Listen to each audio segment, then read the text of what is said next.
Hello everyone, Rana here. Now we are going to listen to podcast news which includes important editorials. While walking in the morning or evening, while cooking, cycling or during free time you can listen. It will enhance your learning and understanding of various accents and pronunciations. Listening improves the quality of communication and comprehension. Before going ahead, I would like to welcome you all to the virtual school. A new way of learning and teaching, with the vision of let's grow together. Our mission is to learn how to learn and teach how to teach. So stay tuned. And here we go. Editorial 1. Circumscription circular on using past protest record to deny jobs. Passports risks further alienation in J&K.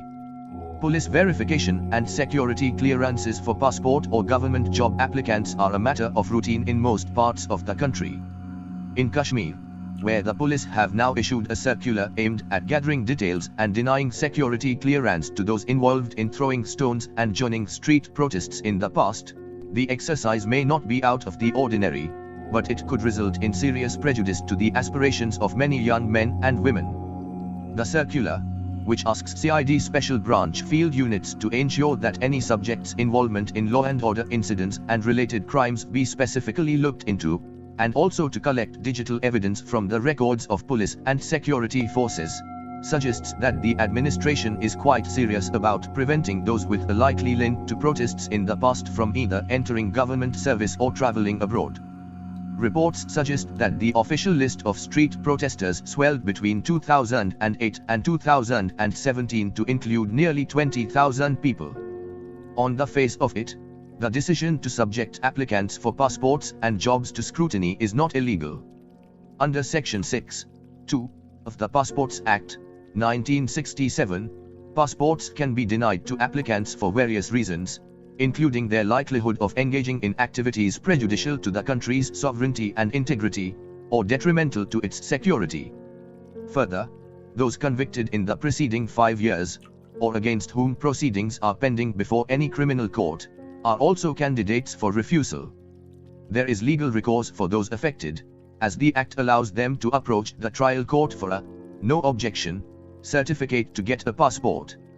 In the backdrop of the Union government's outreach to revive political activity preparatory to elections, it is quite incongruous that such a far-reaching measure that would dampen the hopes and aspirations of thousands of people is being pursued. The government's position is that the alteration of the status of J&K in August 2019 has ushered in a new era of development and prosperity, and that it is time to strengthen grassroots democracy.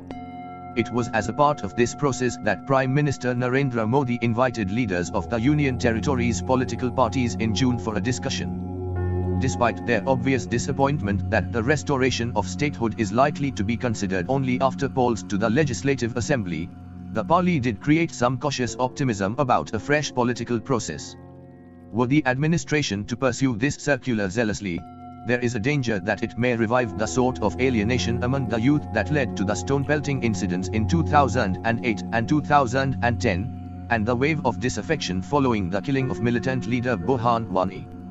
When all efforts should be directed towards building on current gains, nothing ought to be done to make those still harboring, for whatever reason, a sense of betrayal feel that some fresh collective punishment is in the offing. Thank you. Editorial 2. Time and patience. India seems ready for England in cricket's longest format after extended waiting period. Just as Indian hockey's Olympic tryst draws rightful attention in Tokyo, Virat Kohli's men will don whites and play their test series in England. The first test commencing at Nottingham's Trent Bridge on Wednesday will kickstart a 5-match joust stretching all the way to September 14th. Due to biobubble protocols and the World Test Championship final that India lost to New Zealand at Southampton on June 23, Kohli and company have been in England since June 1st week. Perhaps this is the longest an Indian squad has stayed overseas prior to an opening test, and there was adequate time to get acclimatized. After the contest involving New Zealand, the players took a break, savoured the countryside, Euro and Wimbledon, and added zest to their Instagram accounts. They then reverted to the bubble and had a warm-up fixture against a county select 11. Meanwhile, Rishabh Pant recovered from COVID-19, An injured Shubman Gill returned home, and Mayank Agrawal suffered a concussion and was ruled out of the first test. Even so, India is seemingly in a better headspace, an important attribute while countering England in its backyard. Ever since its maiden tour of England in 1932, India has won only 3 series, 1971, 1986 and 2007, at the Old Blighty. Having ambushed Australia, India wants to replicate that feat in cricket's birthplace. With its whimsical skies torn between the sun and feathery rain, and pitches favouring the sultans of pace, England is a hard testing ground. A cautionary fact is that India lost all its 3 previous tours during 2011, 2014 and 2018. It would be interesting to see who walks out along with Rohit Sharma as his fellow opener. KL Rahul has a chance while Cheteshwar Pujara, Kohli and Ajinkya Rahane would constitute the middle order. Hanuma Vihari is part of the mix with punt lending match-altering flair. A pace attack headlined by Jasprit Bumrah along with Ashwin lending his spin, augurs well, and seemingly India have the right men. Yet, there are worry lines. By their exalted standards, Kohli, Pujara and Rahane have had a lean patch, and Bumrah was not on fire against New Zealand. However, the team management sees this as an aberration. Facing off against India, England has skipper Joe Root and the pace combine of James Anderson and Stuart Broad to fall back upon. But there is no Jofra Archer, and the exit of all-rounder Ben Stokes citing mental issues and the need for rest is a blow to the host. Exactly 50 years after registering its maiden series victory in England, India is back for another tilt. With just the walking wounded and its bench strength, India stunned Australia. Kohli is banking on that memory to turn the tide. Thank you. Editorial 3. Poverty in India is on the rise again in the absence of CES data. The Periodic Labour Force Survey shows a rise in the absolute number of the poor. India has not released its Consumption Expenditure Survey, CES, data since 2011-12. Normally a CES is conducted by the National Sample Survey Office, NSO, every 5 years.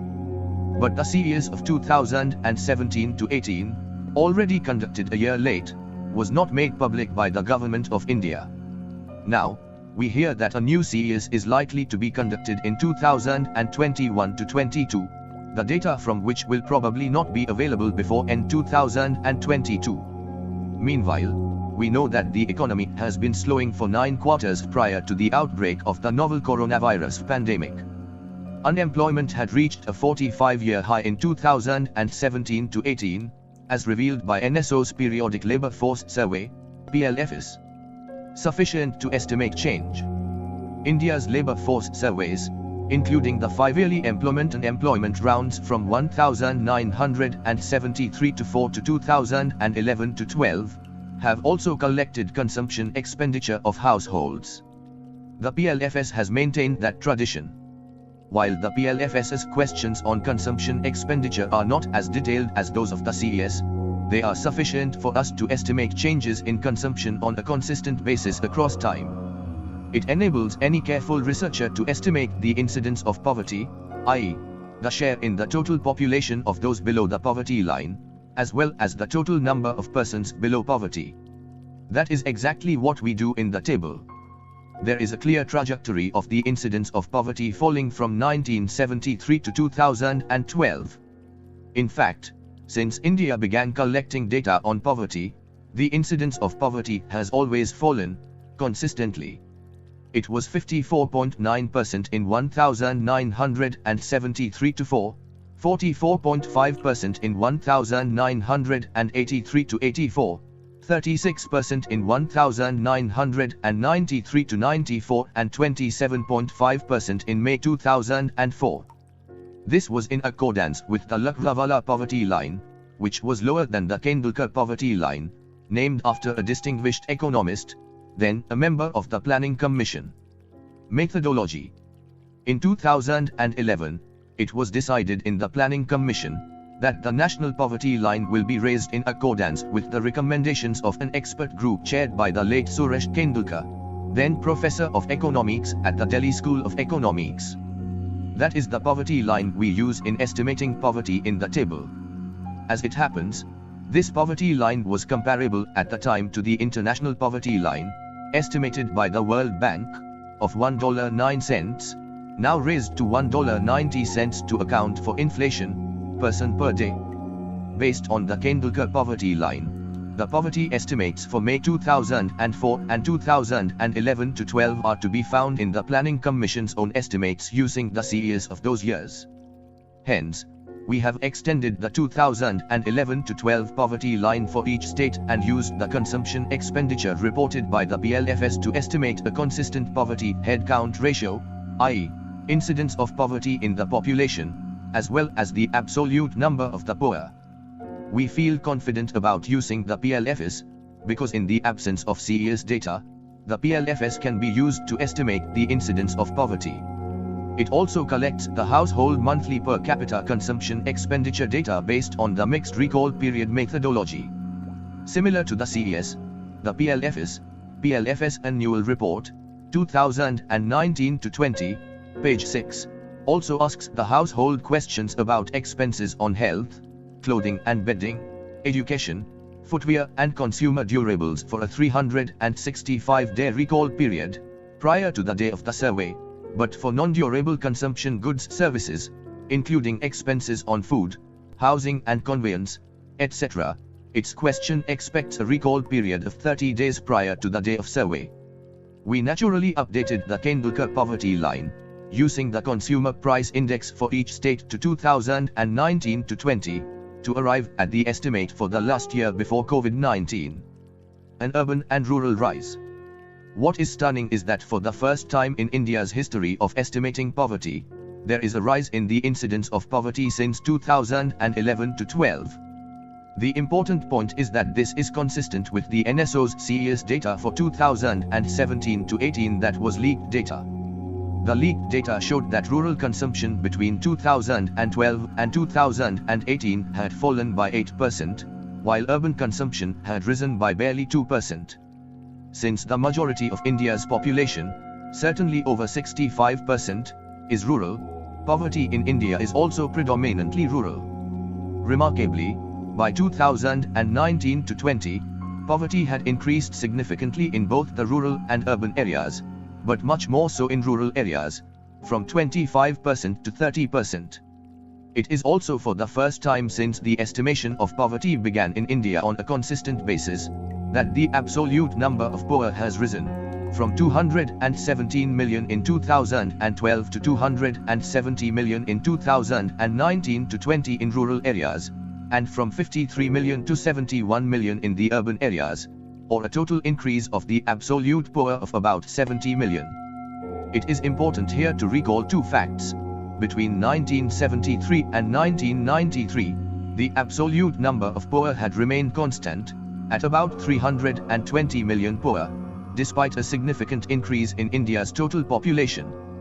Between 1993 and 2004, the absolute number of poor fell by a marginal number, 18 million, from 320 million to 302 million, during a period when the GDP growth rate had picked up after the economic reforms. It is for the first time in India's history since the CES began that we have seen an increase in the absolute numbers of the poor, between 2012 to 13 and 2019 to 20. The second fact is that for the first time ever, between May 2004 and 2011 to 12, the number of the poor fell, and that too by a staggering 133 million, or by over 19 million per year. This was accounted for by what has come to be called India's dream run of growth. Over 2004 and 2014, the GDP growth rate had averaged 8% per annum, a 10-year run that was not sustained thereafter. By contrast, not only has the incidence of poverty increased since then, but the absolute increase in poverty is totally unprecedented. The contributory factors. The reasons for increased poverty since 2013 are not far to seek. While the economy maintained some growth momentum till 2015, the monumental blunder of demonetization followed by a poorly planned and hurriedly introduced goods and services tax, Both delivered body blows to the unorganized sector and micro, small and medium enterprises. The economic slowdown followed. None of the four engines of growth was firing after that. Private investment fell from 31% inherited by the new government to 28% of GDP by 2019 to 20. Public expenditure was constrained by a silent fiscal crisis. Exports, which had never fallen in absolute dollar terms for a quarter century since 1991, actually fell below the 2013-14 level, $315 billion, for 5 years. Consumption stagnated and household savings rates fell. Joblessness increased to a 45-year high by 2017 to 18, by the usual status, and youth, 15 to 29 years of age, saw unemployment triple from 6% to 18% between 2012 and 2018. Real wages did not increase for casual or regular workers over the same period. Hardly surprising when job seekers were increasing but jobs were not at anywhere close to that rate. Hence, consumer expenditure fell, and poverty increased. Poverty is expected to rise further during the COVID-19 pandemic after the economy has contracted. Santosh Malhotra has recently edited Reviving Jobs, An Agenda for Growth, 2020.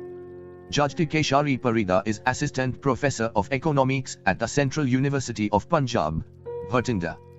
Thank you. Editorial 4. Getting back in business in the Indo-Pacific. Choreographed visits of 3 senior US officials are a part of the Biden administration's deliberate strategic refocus. Rajiv Bhatia, AP.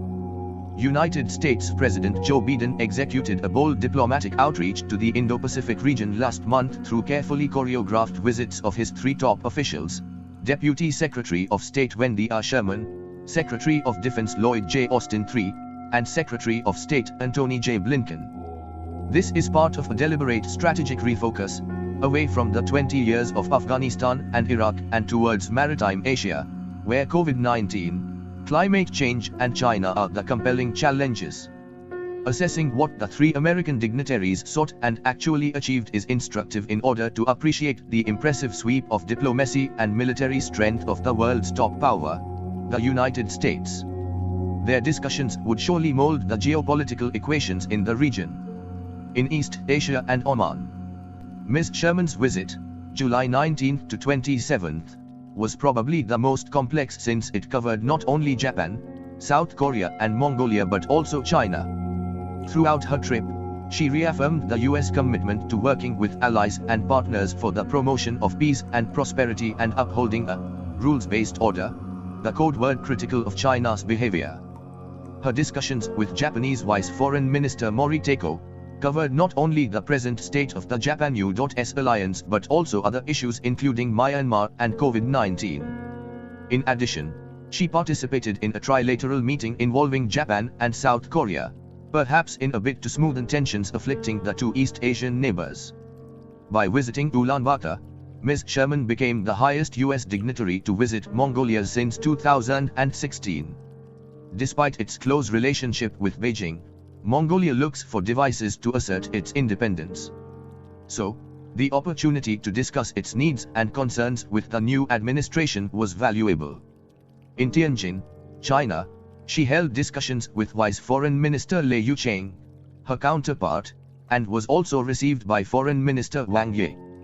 Her main mission was to convey that the US welcomed competition but did not seek confrontation with China. She also discussed forthrightly the dismal human rights situation in Xinjiang and logistics for a possible Biden-11 Jinping meeting at the G20 summit in Rome in October. Southeast Asian Dynamics. The visit by Mr. Austin, July 23 to 30th, covering 3 important ASEAN member states, Singapore, Vietnam and the Philippines, turned out to be the most productive in that it reiterated the necessity for a US military presence in the region. As the Pentagon chief, Mr. Austin is heard with attention, particularly when he speaks with the candor of a veteran general. Beijing's claim to the vast majority of the South China Sea has no basis in international law, he aptly asserted, while delivering the Fullerton Lecture on July 27, https://bit.ly/3temp. He listed China's other objectionable actions, including aggression against India. And then he sent out the key signal to Beijing: we will not flinch when our interests are threatened. Yet we do not seek confrontation. This seems to have resonated, as Mr. Austin's discussions with leaders of the three countries went off exceptionally well. In a joint statement, Singapore and the US agreed that America's presence in the region is vital for its peace, prosperity and stability.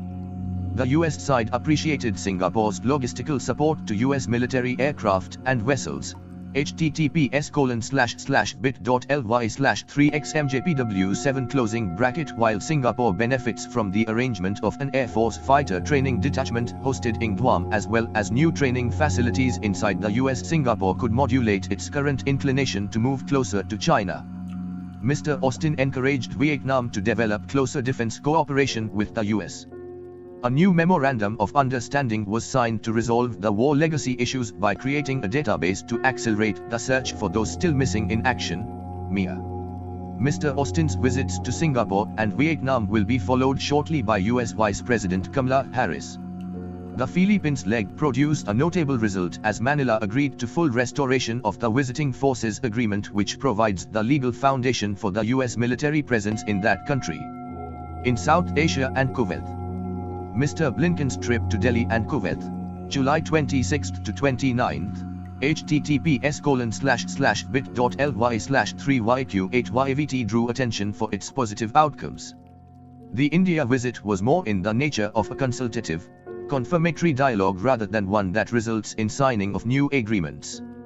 His discussions with the Prime Minister, the National Security Advisor and the External Affairs Minister brought out clearly that the areas of convergence between the two nations are expanding and the areas of divergence are shrinking.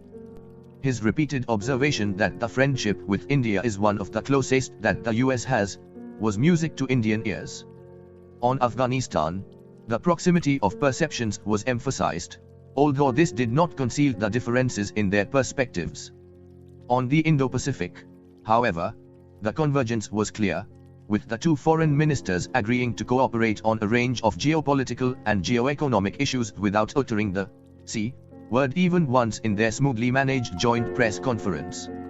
By clarifying that the Quad was not a military alliance, Mr. Blinken spoke the truth, tipping his hat to India's strategic autonomy.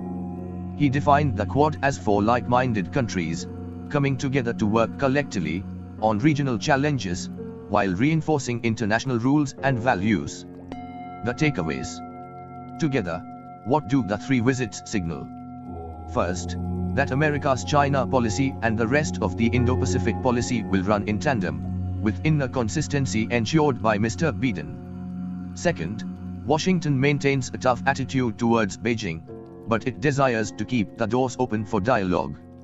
The relationship with China is marked by three characteristics: adversarial, competitive and cooperative, and is likely to stay that way. Third, the US is willing to resist and counter China firmly, but with the full engagement of and contribution by the like-minded states of the region. Therefore, Mr. Austin's exposition of integrated deterrence, defined as using every military and non-military tool in our toolbox, in lockstep with our allies and partners, assumes significance. In short, the US is back and is willing to lead, but the region will have to seriously step up to and participate actively to maintain peace and prosperity. Asia can ill afford to be a reticent bystander. Rajiv Bhatia is Distinguished Fellow, Gateway House and a former ambassador to Myanmar. Thank you. Editorial 5. Providing horizontal quota, the Bihar way the case for reservations for women and transgender persons in state jobs and higher education. While the Bihar government has taken some laudable steps for the empowerment of women, the low female literacy rate and female labor force participation rate are of concern. Girls in Patna on their way to government school. Ranjit Kumar. The Bihar government recently announced 33% horizontal reservation for women in state engineering and medical colleges. While reservation for scheduled castes, SCs, scheduled tribes, STs, other backward classes, OBCs, and economically weaker sections, EWS, is referred to as vertical reservation. Horizontal reservation refers to the equal opportunity provided to other categories of beneficiaries, such as women, veterans, the transgender community, and individuals with disabilities, cutting through the vertical categories. Bihar at present has 60% reservation in the state higher educational institutions along the 6 vertical categories, SCs, STs, EWS and so on. The newly announced reservation for women in engineering and medical seats will not be in addition to this, it will instead be distributed across all the vertical categories, including the non-reserved 40% seats open to all. For example, if an engineering college has 100 reserved seats for STs, 33 of those seats will have to be filled with sent women. Article 15(3) of the Constitution allows governments to make special provisions for women and children dropping out of the workforce. This initiative should be welcomed and adopted across sectors, departments, and states given that India's female labour force participation, FLFP, rate is consistently declining and is worryingly low. World Bank data show that the FLFP came down to 21% in 2019 from 31.79% in 2005. As per the Bihar Economic Survey 2019-20, the state's FLFP rate was abysmal compared to the All India average. Only 6.4% and 3.9% women were employed in the urban and rural areas of Bihar compared to the All India figures of 20.4% and 24.6% respectively. The FLFP rate needs to be treated cautiously though, as it doesn't take into account unpaid work, majorly performed by women, or the role played by social barriers like caste in blocking employment opportunities for women, like owning a shop. Patriarchal control of women and systemic gender discrimination cannot be defeated by government intervention alone. State welfare schemes can go a long way in challenging them. The Bihar government needs to work towards reducing the female and male school dropout rate and ensure quality education at the primary and secondary level. In addition, initiatives like reservation of seats, when implemented properly, could become an important driver for improving the FLFP. Improving representation. In the last 3 decades, Bihar has implemented various initiatives to empower women and improve their representation in various fields. When Lalu Prasad was the chief minister in 1992, Bihar had announced 2 consecutive days of menstrual leave for women employees in government services. In 2006, under Nitish Kumar, Bihar became the first state to reserve 50% seats for women in Panchayati Raj institutions, even though the 73rd and 74th amendments to the constitution, which came into force in 1993, mandated only 1/3 seats for them.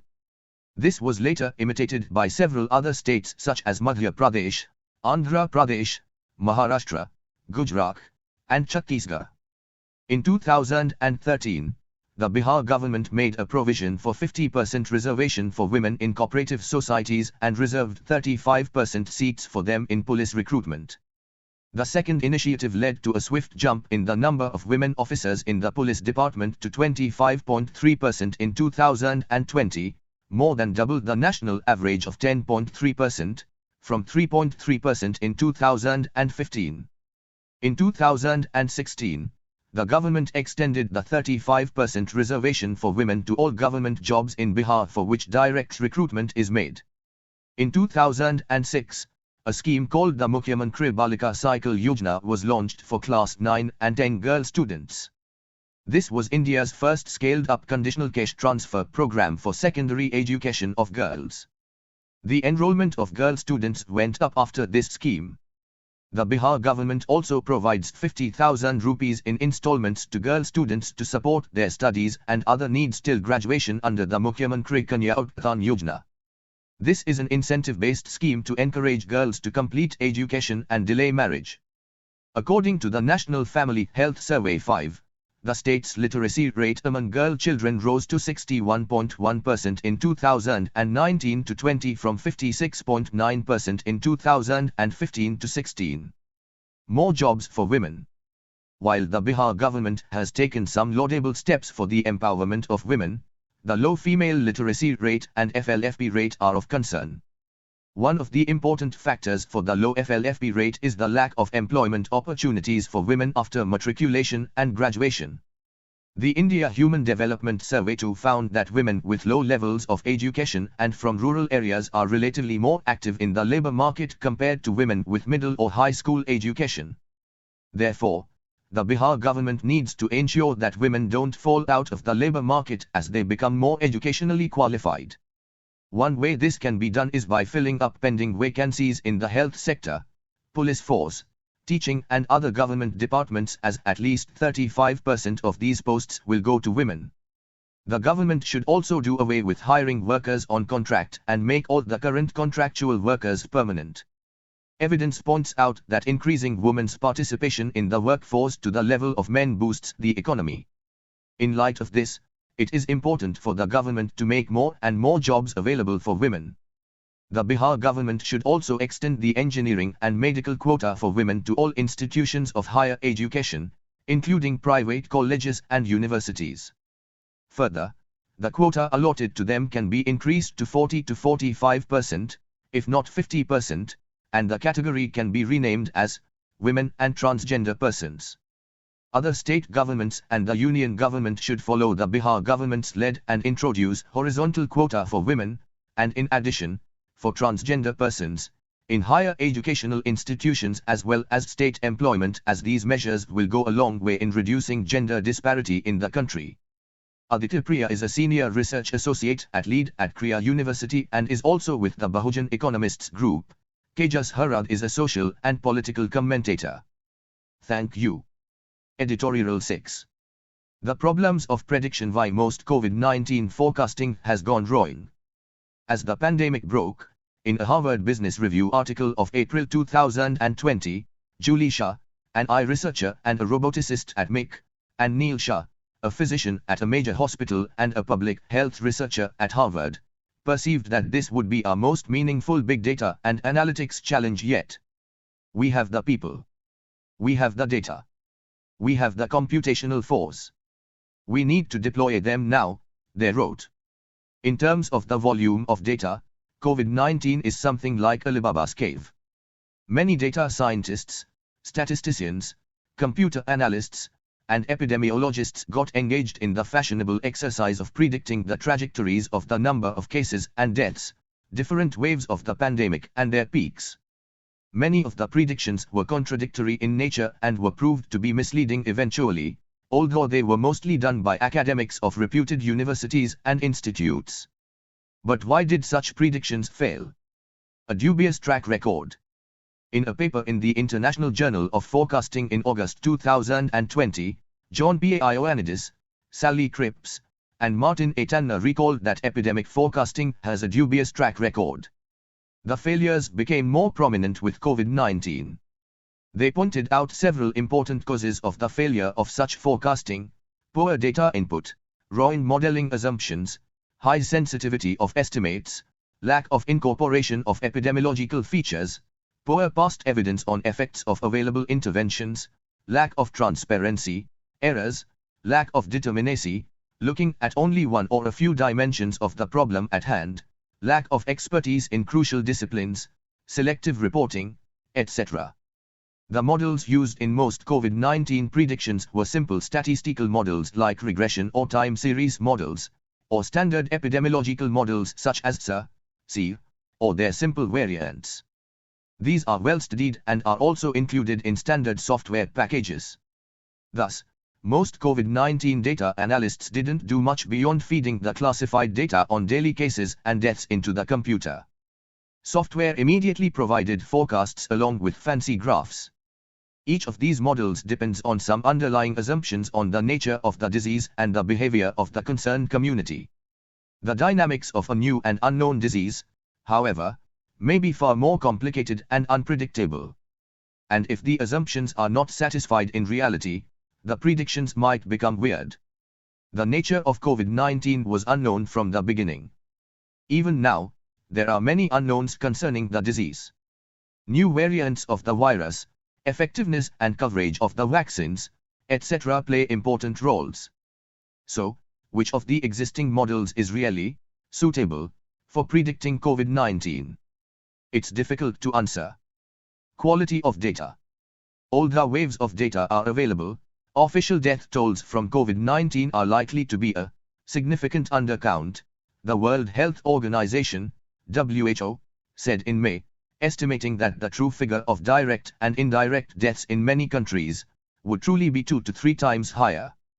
The WHO estimated double the reported COVID-19 deaths in the European region, having relatively reliable reporting systems, during 2020.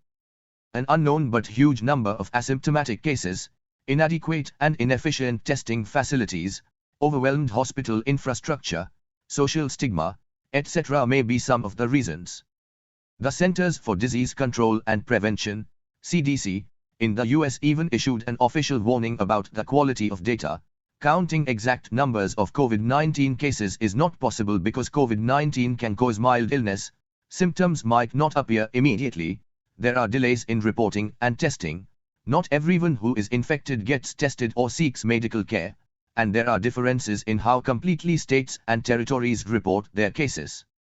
CDC even uses an ensemble forecast which combines many independently developed forecasts into one to improve prediction. Thus, almost everywhere, the reality of COVID-19 predictions is restricted to forecasting official figures based on official data, using some possible Rowing model. The dimensions of errors are unknown both in the model and data. Policymakers may still need some such predictions to plan for healthcare infrastructure. But it's unclear why many academics, who should understand that they are engaged in useless exercises, are busy in the prediction business. The horror or false sense of security caused through these Rowing predictions is undesirable. In their 2020 paper, Ioannidis, Cripps, and Tanner opined that some, but not all, of the problems of epidemiological forecasting can be fixed. Careful modeling of predictive distributions rather than focusing on point estimates, considering multiple dimensions of impact, and continuously reappraising models based on their validated performance may help. Atanu Biswas is Professor of Statistics at the Indian Statistical Institute, Kolkata. Thank you. Editorial 7. A confident exit from Afghanistan. It is the U.S.'s belief that the Taliban won't harm its interests that has propelled its exit. Uday Balakrishnan. Contrary to popular belief, the US is not getting out of Afghanistan a defeated nation. It stayed there as long as it needed to, as President Joe Biden stated, achieving its objective, to degrade the terrorist threat to keep Afghanistan from becoming a base from which attacks could be continued against the United States. The US's exit from Afghanistan represents a fundamental shift in its strategic objectives. As Wanda Felba Brown observes in her blog dated 15 April 2021 in Brookings Institution, the US's decision is the right one. It is time for it to move on and focus on more important strategic priorities such as threats from China, an aggressive Russia, North Korea, and Iran, as well as zoonotic pandemics. Stopping spread of communism. By exiting Afghanistan, the US has left the problem of containing what remains of the Taliban's brand of Islamic fundamentalism to its concerned neighbors. The most aggrieved by this exit will be the Afghans who, after enduring 20 years of conflict, were looking forward to better times, but are instead being abandoned by the US. This is what happened to the South Vietnamese when the US withdrew from the Vietnam War in 1973. The US's seemingly messy exit then concealed a victory against global communism that two shrewd and ruthless men, President Richard Nixon and Henry Kissinger, conjured in just under 4 years between 1969 and 1973. At the start of the big US engagement in Vietnam following the Gulf of Tonkin resolution passed by the US Congress in August 1964, which authorized the president to deploy armed forces in Southeast Asia, there was a real fear among Americans that revolutionary communism, spearheaded by the Soviet Union and China, would take over one country after another in Asia and that Vietnam would be one more country to fall if not checked. Fortunately for Nixon, soon after becoming the American president in 1969, the ideological differences between the Soviet Union and China came out in the open and led to a border dispute. It is here that Nixon saw his chance to drive them further apart by reaching out to China through Romania and Pakistan. In her 2005 paper, Nixon, Kissinger, and the Soviet Card, in the U.S. opening to China, 1971-1974, Evelyn Gore, citing declassified documents, wrote about how the U.S. Secretary of State and National Security Advisor, Henry Kissinger, in his first secret trip to Beijing in July 1971, assured Premier Lau En-lai that the U.S. government would gradually withdraw U.S. troops as the war in Vietnam ended and as relations with China improved. The paper was published in the Official Journal of Society for Historians of American Foreign Relations, Diplomatic History. Following up on Kissinger's secret visit to China, Nixon went there in 1972 on his much-publicized "The Week That Changed the World" tour, paving the way for a safe U.S. exit from Vietnam in 1973. This was no small victory for Nixon. With China almost wholly on his side, the U.S.'s principal enemy, the Soviet Union, stood alone. This practically eliminated American fears of communism overrunning the world. Drawing parallels, something similar has happened in Afghanistan. With the kind of surveillance that the US and its allies are able to mount on countries and individuals today, it is unlikely that the Taliban will, even if they wrest control of Afghanistan, be in a position to nurture another terrorist like Osama bin Laden, as they have been accused of doing.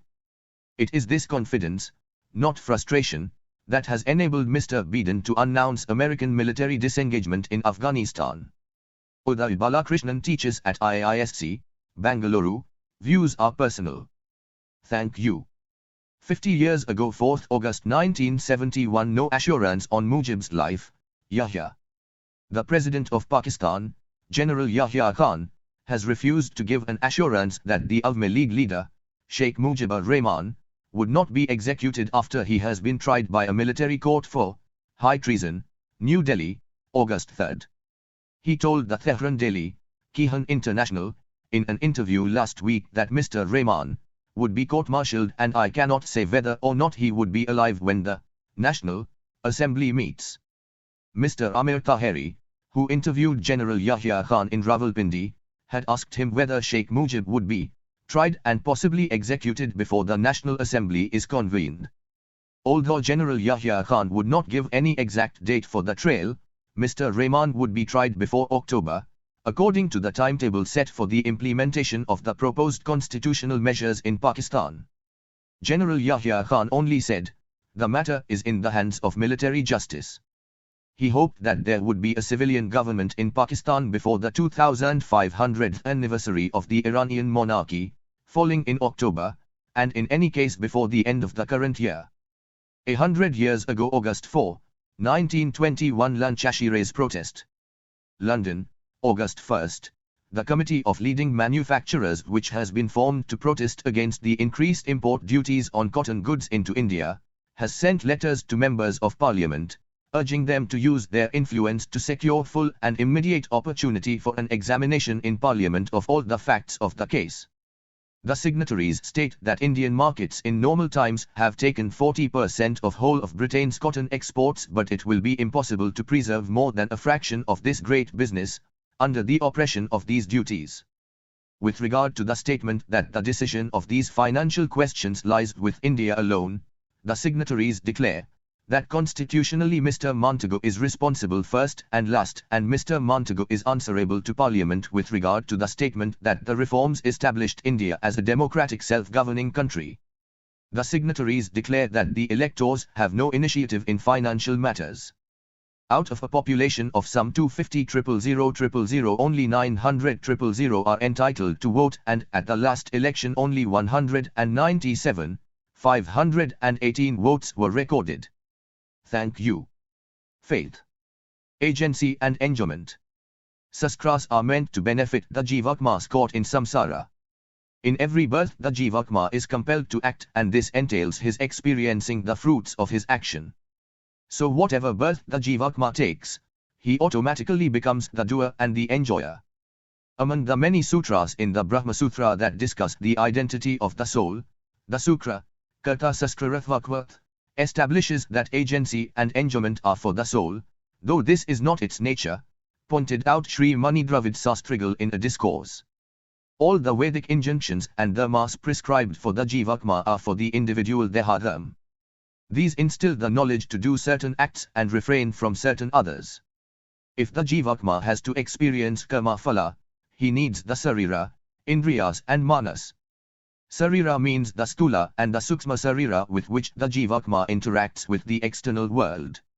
The actions are done by the Stula and Suksma Sarira, or by the mind or by using the sense organs. For instance, when one speaks, he uses the organ of speech. All punya and papa are owing to these sadhanas. With all these he is the karta. According to Sankhya theory, doership rests only with the buddhi and not the soul. This is opposed by Vedanta theorists who point out that buddhi belongs to the inanimate category. The soul, in association with the body, brings about the possibility of action and also the enjoyment thereof. But the soul remains unaffected, though it becomes both the agent and enjoyer owing to association with the body. The famous verse in Kathopanishad compares the senses to horses, the objects of enjoyment to the paths they range over, while the self associated with the body comprising the senses and the mind is shown to be the enjoyer. Thank you. Thank you so much for watching this video as a podcast. Do like, share and comment. Press the subscribe button and hit the bell icon to get new notifications. Thank you. Take care and stay safe. God bless you all. Jai Maa Bharati. To download news and editorials in mp3, follow us on Telegram, Virtual School Official. The link is provided in the description below.